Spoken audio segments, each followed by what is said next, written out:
Hallelujah, সবাইকে জয় যিশু। আমরা এই সন্ধেবেলা ছাদে এসেছি তোমাদেরকে পরিবেশটা দেখাবো বলে। সন্ধেবেলার পরিবেশটা কি সুন্দর লাগছে, দেখো ঈশ্বর কত সুন্দর করে সৃষ্টি করেছে সমস্ত কিছু। আর মানুষ সৃষ্টি করেছে এই বড় বড় বিল্ডিংগুলো। ঈশ্বর তাদেরকে জ্ঞান বুদ্ধি দিয়েছে, মানুষকে সুন্দর করে বানিয়েছে। আর ওই আরবানার পাশ দিয়ে ওই চাঁদ টুকটুক করে দেখা যাচ্ছে, ওটা ঈশ্বরের সৃষ্টি। জল জল করছে, আলো দিচ্ছে, আর এত সুন্দর করে প্রকৃতি বানিয়েছে।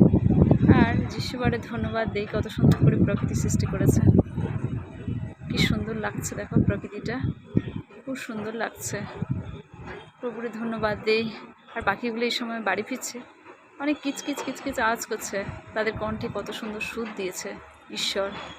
প্রভুরে ধন্যবাদ দেই। তারা কিন্তু সব সময় ঈশ্বরের উপর নির্ভর করে। তাদের কাটেও না, তারা বনেও না, তাদের গোলাঘরও নেই, তারা সঞ্চয় করে না।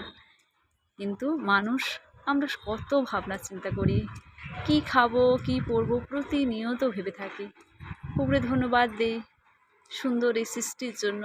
প্রভুকে ধন্যবাদ দিই। হালেলুয়া, জয় যিশু। আর অনেক প্লেন আসছে, কিন্তু প্লেনগুলো এই সময় আসছে না, তোমাদের তাই দেখাতে পাচ্ছি না, কিন্তু বাইরের পরিবেশটা দেখাচ্ছি। খুব সুন্দর লাগছে। যিশু বলে ধন্যবাদ সবাইকে। হালেলুয়া, জয় যিশু।